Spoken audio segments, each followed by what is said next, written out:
Boa tarde, pessoal. Meu nome é César Mello, sou advogado especialista em direito público e o vídeo de hoje é para fazer uma análise da nova IN que revogou a IN 131, certo? Verificar o que melhorou, o que piorou, né? Trazer para vocês que a empolgação inicial com a IN ela se mostrou não justificada, certo? Mas após uma análise um pouco mais fria da situação, a explicação de por que a IN não trouxe grandes inovações é relativamente simples, né? Basta você levar em consideração o contexto político, social que nós temos hoje no Brasil e fazer essa análise comparando as duas instruções normativas para verificar o que evoluiu, o que não evoluiu. Eu vi algumas análises aí de outras pessoas, né, com as quais eu não concordo totalmente, porque eu acredito que algumas pessoas estão vendo muitos retrocessos em relação à nova IN, só que eles estão comparando esses retrocessos com as regras havidas nos decretos que na prática não eram aplicados. Então está se comparando uma nova realidade com uma fantasia otimista do que acreditava-se que se aplicava anteriormente e na prática não era aplicada. Tá? Então, comparando a fantasia otimista com a nova IN, realmente a nova IN piorou bastante. Agora, comparando a realidade prática com a nova IN, eu não vejo tanto retrocesso assim. Então, após a vinheta, vamos ao vídeo.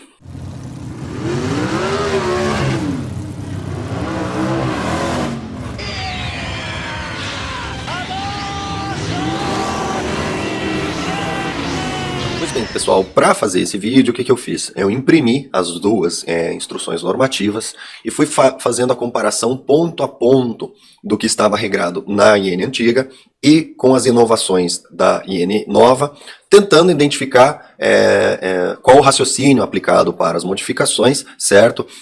Em relação ao pessoal que é servidor público, tá? Eu não me dei ao trabalho de analisar as situações de vocês. Ah, então eu só guarda isso, eu sou oficial de justiça, esse vídeo não é para vocês, tá? Podem ir em outro vídeo que eu não analisei. Vocês podem aproveitar as informações relativas à situação de cidadão normal pagador de DARF do lado de cada DARF, né, que independente do cargo público se aplicam normalmente a todo mundo que tem um CPF, né. Em relação à situação específica, porque você passou no concurso público e as vantagens que você tem, eu não vou relatar nesse vídeo. Até porque eu acho que isso nem deveria existir, certo? E, mais uma vez colocando, essas vantagens são todas pertencentes ao cargo e não pertencentes a você. Então, se você está buscando defesa pessoal, etc., você deveria até desconsiderar, porque senão você vai fazer todo o seu projeto de defesa com base no seu cargo público, que eventualmente você pode perder do dia para a noite. Dito isso, eu adotei a prática de colocar da seguinte maneira. Eu destaquei aquilo que foi alterado na IN 174, né, colocando as minhas argumentações, que eu vou complementar aqui no vídeo, e aquilo que foi removido ou alterado da IN 131, eu simplesmente fiz a correlação e adicionei no texto, para a gente não ter que ficar com as duas INs verificando em paralelo, que ficaria muito difícil de visualizar, certo? Então pode ser que tenha alguma coisa que melhorou ou piorou em relação à IN 131, que passe batido aí nesse vídeo pelo simples fato de que eu não estou fazendo a comparação artigo a artigo, um do lado do outro, porque isso daí daria muito trabalho, certo? E hoje é sábado, tá frio pra dedéu, tá? E eu não tô com paciência para fazer, certo? Né? Se alguém quiser que eu faça aí artigo por artigo, a gente estabelece aí um honorário, né? Faz o pagamento adiantado e a gente faz o trabalho para vocês. Acredito que ninguém tem interesse. Continuando, portanto, vamos colocar aqui na tela as análises, certo? Então, nós temos aqui, joguei no Word para conseguir editar, a instrução normativa 174, tá? E vem aqui a primeira coisa que me chamou a atenção, certo? Aqui diz claramente, tendo em vista o disposto na lei, né? E no decreto 9845, 9847 e 1030, tá? Não está disposto aqui o decreto 9846, tá? Então, mas eu sou CAC. Esse IN não é para você, tá? Não lhe diz respeito. Lhe diz respeito, novamente, na condição de cidadão comum, exercendo as atividades como cidadão comum, considerando que quem é CAC também pode eventualmente perder o CR. Eu desconsidero tanto essa questão, porque se você perde o CR, você também perde as condições de ter uma arma na Polícia Federal, certo? Então acredito que não dê para fazer a comparação com quem faz o seu planejamento pelo porte funcional de cargo, etc. Porque se a pessoa perder o cargo, não necessariamente ela perde o acesso ao armamento da Polícia Federal. Mas o pessoal que tem CR, isso aqui não lhes diz respeito, certo? Ele diz respeito na condição de estou desconsiderando meu CR e vou fazer análise com base nos meus direitos de cidadão Polícia Federal, simplesmente dessa forma, tá? Então, aqui o primeiro detalhe importante, tá? Mas eu sou CAC. Ótimo, tá bem claro aqui que isso não lhe diz respeito, certo? A informação do eu sou CAC pode ser utilizada simplesmente para isso. Essa instrução normativa não lhe diz respeito, certo? E daí, continuando aqui, nós temos o seguinte. bastante blá blá blá, certo? Seção 2, dos processos no Sinarme. Essa seção, ela não existe na IN anterior, não havia essa seção. Os processos não eram trabalhados de forma individual, numa seção individual, e isso inclusive causou, digamos assim, uma alteração na numeração dos artigos, certo? Então os artigos da IN nova são os correspondentes, eles não são par e passo, justamente porque tem essa seção a mais que adicionou uma situação exclusiva ali, a ser tratada exclusivamente ali, que, a meu ver, é uma alteração legal, uma alteração racional, porque torna mais claro que nós estamos tratando de direito processual ou nós estamos tratando de direito material, né? Que na IN antiga tinha muita confusão, certo? E sempre que tem confusão entre direito material e direito processual, né, a gente fica na mão lá do servidor público para decidir o que é direito e o que não é, certo? E isso é sempre ruim, isso há pouca objetividade, certo? É importante que nós tenhamos mais objetividade e essa nova IN caminha nesse passo, tá? A primeira coisa aqui também é que ele já indica que vai ser acessado via www.gov.br.pf, tá? O governo Bolsonaro, ele tem uma característica que eu acho bastante interessante, que é a da tentativa de digitalização dos serviços públicos, certo? Então foi criado o portal do governo federal, onde a princípio vão concentrar todos os serviços que anteriormente eu fazia uso e acessava usando lá www, o nome do órgão /, e daí usava meu certificado para acessar. Aos poucos, quando eu faço acesso, ele está me mandando para o portal eletrônico do governo e a gente faz acesso com uma senha única que o portal do governo está tentando cadastrar. Então, acredito que eles tenham aproveitado essa IN para já colocar o portal em relação ao governo. Hoje, acessando hoje, né? A IN saiu na quinta-feira. Acessando hoje, você vai no portal do governo, aí você clica e você acaba caindo no site da Polícia Federal. Mas eu acredito, né, até por conta das modificações que estão previstas nessa IN, que a princípio eu acredito que o sistema não esteja preparado para atender, eu acredito que isso daí vai acabar sendo migrado, esse sistema, direto para o site do governo, certo? Então isso é um bom sinal, porque com uma única senha, né, a mesma senha que você resolve os seus problemas lá da declaração do imposto de renda, etc., você vai ter para acessar aqui os seus pedidos de porte e posse de armas junto à Polícia Federal, certo? Isso é salutar, tá? Então, o requerente, aí tem o requerimento, como é que se preenche, e daí diz aqui, o requerente deverá, no prazo de 30 dias contado da emissão do requerimento, apresentar os originais ou cópias autenticadas dos documentos exigidos na unidade da Polícia Federal. Por quê? O processo é eletrônico, e daí eles estão pedindo para você encaminhar os originais depois, tá? O que eu acredito que vai acontecer? Quem tiver certificado digital, ou quem tiver a senha lá do Gov, vai ser dispensado disso, porque a assinatura do documento é eletrônica e você se responsabiliza criminalmente se o documento for falso, certo? Aqueles que encaminham só um documento digitalizado, eles são inimputáveis pela falsidade do documento, porque você não pode, do ponto de vista criminal, responsabilizar alguém pela falsidade de um documento que não foi assinado, porque a pessoa pode muito bem dizer assim, não, mas eu recebi o documento assim, entendeu? O documento é inauditável, certo? Então, para que eles fazem a exigência do encaminhamento da documentação original à parte? Para que você possa ser responsabilizado criminalmente pela eventual falsidade do documento. A gente sabe que tem um pessoal que faz, né? Principalmente nos comprovantes de pagamento de GRU, certo? Tem a galerinha aí que usa mesmo a GRU para vários processos, né? E isso daí, se for encaminhado só digitalmente, a pessoa está imune à persecução criminal, certo? O que esse procedimento emula? Nas licitações, hoje, você também encaminha a documentação toda digital. Então, o pregoeiro, na hora que você ganha a licitação, ele pede para você enviar a documentação, você manda a documentação toda escaneada, sem assinatura digital, sem nada. O pregoeiro avalia essa sua documentação, os concorrentes avaliam a sua documentação, certo? E antes de assinar o contrato, você tem que encaminhar a documentação original utilizando essa lógica. É para fins de responsabilização criminal. Se eventualmente algum documento for falso, certo? Quando você enviar o original, esse original é auditável, certo? E aqui vem a grande questão. Eu acredito que provavelmente isso deve ser enviado pelo correio, né? Inicialmente eu pensei, porra, né? Então eu faço tudo digital, eu tenho que ir lá pessoalmente levar o documento original. Eu acredito que não. Como aparentemente isso é emulação da regra das licitações, certo? Automaticamente a regra da licitação que a gente encaminha via correio a documentação depois, provavelmente vai ser aplicada igualzinho aqui. Você envia por correio depois a documentação por AR e chega lá, tá?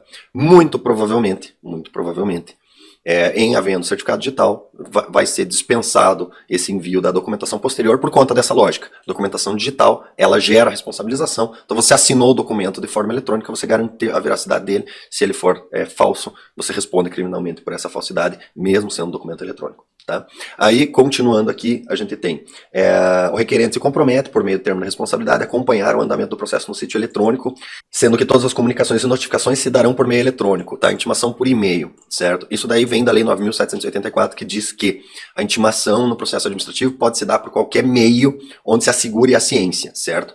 Teoricamente, eles teriam que receber um recebido seu para que a intimação valesse, certo? Então, para evitar, para poder permitir a intimação via meio eletrônico e garantir que o disparo do e-mail já é suficiente, certo? Eles vão fazer essa assinatura para fins de contagem de prazo, etc. Eu acho essa solução relativamente ilegal, certo? Eles não podem, para você ter acesso ao processo, você se submeter a uma regra que na prática retira a efetividade do que está previsto em lei, certo? Mas entre isso e você ter que ir lá pessoalmente dar ciência nas coisas, certo? Ou eles têm que ficar emitindo carta R para enviar, né? O que provavelmente deve atrasar enormemente o processamento dos processos, tá? A solução não é tão ruim.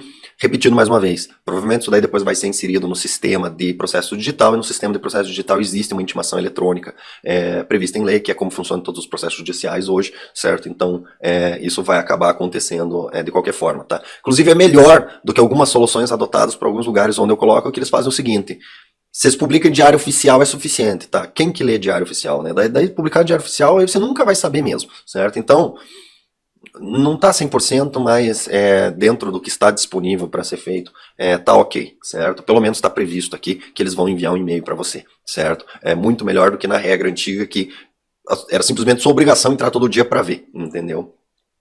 Em todo caso, perda de prazo, etc., tudo isso daí você vai poder contestar judicialmente, porque a IN foi além do que a lei permite, tá? Aí, continuando aqui, ato do coordenador geral de serviço poderá dispensar a apresentação do documento em meio físico, tá? Que eu coloquei a colocação aqui. Provavelmente é o que vai acontecer com todos os processos, entendeu? Começou o processo digital, vai começar a travancar o trabalho do pessoal lá, o pessoal levando os documentos em processo físico, eles não vão nem querer conferir o documento físico, o cara vai baixar um ato lá, a portaria, colar lá na porta, ó, tá dispensado o envio do documento físico, e dane-se, tá? É o que provavelmente vai acontecer. Tá? E daí, continuando o que eu disse, poderá ser dispensada a apresentação do documento físico ou requerente que possua certificado digital, que é a questão lá do governo digital, né? E tenha submetido a identificação biométrica, que também é o governo digital lá. Quem tem certificado digital hoje praticamente interage em tudo com o governo, sem precisar fazer nenhum tipo de pré-cadastro e tal, né? Só colocando para vocês, quando começou o processo virtual, e eles ainda não tinham feito o certificado digital específico, existia, mas não era um específico dos advogados e tal, vários fóruns, né? Criaram a seguinte regra: para o advogado ter acesso ao sistema, ele precisa vir aqui e fazer uma senha, certo? Isso me causou um problema gigantesco, certo? Porque, como vocês sabem, eu trabalho com direito público me faz com que eu tenha que entrar com mandado de segurança pelo Brasil inteiro, porque eu atendo pessoas do Brasil inteiro, né? Aí o cara precisava entrar com mandado de segurança lá num fórum lá que tinha essa exigência, eu tinha que pegar um avião e ir até o lugar lá para fazer a senha e poder entrar com mandado de segurança do cara, né? Ou então pedir para um advogado fazer para mim e ficar acompanhando o processo, aí tinha que ficar pagando o advogado para acompanhar, tá? Então, essa situação que para os advogados se tornou uma situação normal, né? Ó, você tem um certificado digital, e para você acessar o sistema, você tem que fazer o cadastro utilizando o certificado digital. Isso daí, a princípio, vai se tornar normal para todo cidadão, né? Quem era advogado na época que eu era e acabava tendo que acompanhar o processo em papel, né? Gastava 70% do tempo de advocacia indo atrás de papel, ou tinha que ter um estagiário dedicado exclusivamente para ir atrás do papel, e compara com hoje, que você acessa tudo online via certificado digital, né? Não tem nem dúvida de que é uma evolução favorável para o cidadão, tá? E inclusive, né, do ponto de vista de reforma administrativa, né, a quantidade de pessoas necessárias para operar esse sistema digital é infinitamente menor, certo? Então, aos poucos, os nossos amigos FUNSAs vão ir se aposentando, etc, e não vai precisar fazer concurso para repor, porque não haverá necessidade, né? O sistema digital vai substituir os servidores, né, sendo operados por muito menos pessoas com mais responsabilidade, tá? Posta, fica em casa. Posta bastante e fica em casa pra você ver no que vai dar. Então, aqui, continuando, né? O Sinarme emitirá seus documentos em meio eletrônico e sua autenticidade deverá ser confirmada na página da Polícia Federal, tá? Isso aqui é maravilhoso, maravilhoso, tá? Vocês podem ter certeza que tem um monte de Sinarme, que tem funcionário público exclusivamente dedicado a pegar papelzinho e ficar conferindo, tá? Tem funcionário público que passa 90% do seu tempo no balcão lá, né, recebendo uma fortuna por isso, tá? No balcão para conferir se o papelzinho bate e conferir o documento de quem está indo retirar o papelzinho, gasta ali mais ou menos 20 minutos por atendimento para entregar um papelzinho para a pessoa, certo? Esse funcionário público poderá agora ser removido para uma outra área onde ele vai gastar 1 hora por dia entrando no sistema e simplesmente clicando deferir, e o próprio sistema vai se encarregar desse trabalho que era pegar os papelzinhos, selecionar, como é que é seu nome? Fulano e tal. Ah, tá. Procura nos papelzinhos, achou. Ah, então seu fulano aqui, ó, preenche esse documento aqui pra mim, confere, cara crachá. Então eu te entreguei aqui, assina aqui porque eu entreguei. Pronto, já foi 20 minutos ali só naquele atendimento, para um serviço que é absolutamente inútil, certo? Considerando o salário do servidor e o serviço que está sendo executado, o princípio da eficiência aí completamente descartado nessa situação, né? Sendo que ele poderia fazer esse serviço em 1 segundo, né? Confere, opa, tá certo, confiro.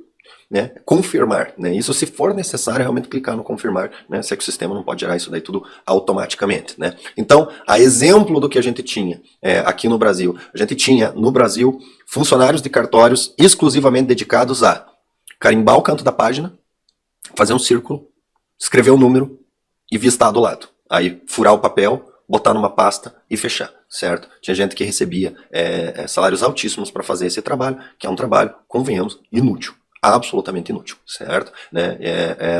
Eu acredito aí piamente que mais ou menos aí uns 30-40% dos servidores dos fóruns, tá, poderiam deixar de existir simplesmente pelo fato do processo ter sido digitalizado e esse serviço de pega a folha, fura, põe no processo, aí carimba o cantinho, escreve o número e vista embaixo, né? Só esse serviço aí já deve ter diminuído o número de horas consumidas assim consideravelmente. Tá? Então, acredito, né, que os servidores daí tenham sido transferidos para uma atividade muito mais útil, como realmente ler a porcaria dos processos que a gente gasta tempo escrevendo, né, e na prática ninguém lê merda nenhuma e fica enfiando decisão já pré-preparada no meio, né, o cara faz uma leitura dinâmica, é porta, pega lá o indeferimento, mete no meio lá, né, então o pessoal que carimbava o cantinho agora foi transferido para a área de identificar que o processo é de porta e pegar a decisão padrão e enfiar no meio, certo? Muito mais eficiente, né?